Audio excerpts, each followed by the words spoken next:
Hello, मैं हूं जिज्ञासा और आप देख रहे हैं बॉली टीवी। जी टीवी के सीरियल वसुधा के अपकमिंग एपिसोड में क्या होने वाला है खास, चलिए आपको बताते हैं। जी टीवी के सीरियल वसुधा का एपिसोड चौहान हाउस में एक तनाव भरे माहौल से शुरू होता है, जब हनुमान ड्यूटी पर जाने के लिए कार तैयार कर रहा होता है, जबकि चंद्रिका एक जरूरी मीटिंग के लिए निकलने की तैयारी कर रही होती है। उसका शेड्यूल पहले से ही फिक्स होता है और वो देरी से बचना चाहती है, यानी मीटिंग में समय से पहुंचना चाहती है।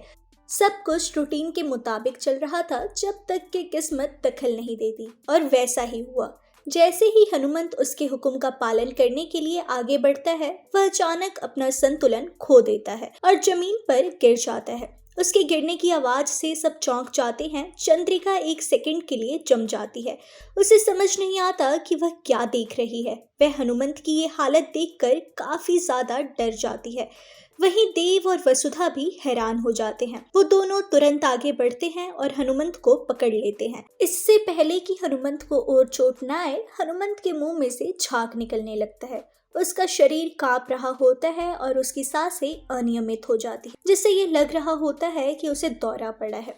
यह देखकर सभी घबरा जाते हैं। वसुधा जल्दी से हनुमंत को देखती है, जबकि देव मदद के लिए फोन करता है और चंद्रिका भी घबराई हुई और चिंतित नजर आती है। स्थिति की गंभीरता को समझती है, वे तुरंत हनुमंत को इलाज के लिए ले जाने का इंतजाम करवाती है। एक बार फिर एपिसोड में माहौल खराब होते हुए नजर आता है। इस दौरान चंद्रिका दुविधा में भी नजर आती है। उसे हनुमंत की चिंता है, लेकिन उसकी प्रोफेशनल जिम्मेदारियों का दबाव भी उस पर है। वो प्रभात को बताती है कि उसे मीटिंग के लिए तुरंत निकलना हो। कर्तव्य और भावना के बीच का टकराव उसके चेहरे पर साफ दिखाई देता है। यानी एक तरफ हनुमंत है तो वहीं दूसरी तरफ उसकी मीटिंग, जिसमें समय पर पहुंचना उसके लिए बहुत ज्यादा जरूरी होता है। प्रभात शांत होकर कहता है कि वो सब कुछ का इंतजाम कर लेगा। प्रभात एक और ड्राइवर का इंतजाम करने का फैसला करता है। तभी उसकी नजर देव पर पड़ती है। वह देव के संघर्ष और उसकी मेहनत को बखूबी समझता है। प्रभात माँ और बेटे के बीच की इस नाराजगी को खत्म कराना चाहता है और इसलिए प्रभात देव को ड्राइवर की नौकरी के लिए कहता है। यह रिक्वेस्ट देव को हैरान कर देती है। एक पल के लिए पिछली बेइज्जतों की यादें उसके दिमाग में चल रही होती है। डिलीवरी की यूनिफॉर्म, ताने और मुस्कान के पीछे का कारण। वसुधा उसे ध्यान से देखती है और उसके अंदर चल रही भावनाओं को महसूस करती है। देव अपने पिता सा यानी कि प्रभात की बात मानता है और ड्राइवर के लिए वह हाँ कहता है, लालची से नहीं बल्कि उम्मीद से। उम्मीद है कि शायद यह बलिदान उसकी माँ के दिल तक पहुंचे। थोड़ी देर बाद जब चंद्रिका घर से बाहर निकलती है और जाने के लिए तैयार रहती है, तभी तुरंत एक कार आती है।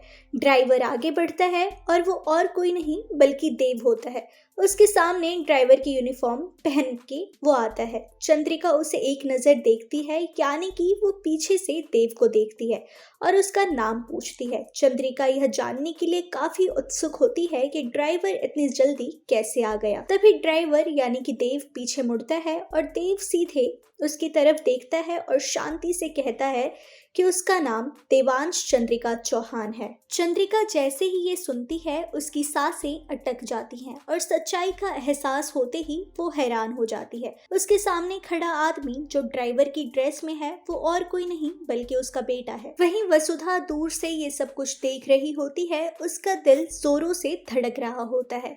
वह जानती है कि शायद यह पल देव और चंद्रिका के बीच सब कुछ ठीक करने की शुरुआत होगा।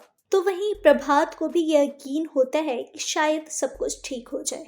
तो वहीं यह एपिसोड दर्शकों को एक जबरदस्त क्लाइमेक्स छोड़ देता है। क्या ड्राइवर की यूनिफॉर्म में देव को देखकर चंद्रिका का गुस्सा पिघल पाएगा? वसुधा सीरियल में आने वाले ट्विस्ट एंड टर्न्स को देखने के लिए बने रहिए बॉली टीवी के साथ और हमारे चैनल बॉली टीवी को सब्सक्राइब कीजिए। Also don't forget to press the bell icon. Thank you.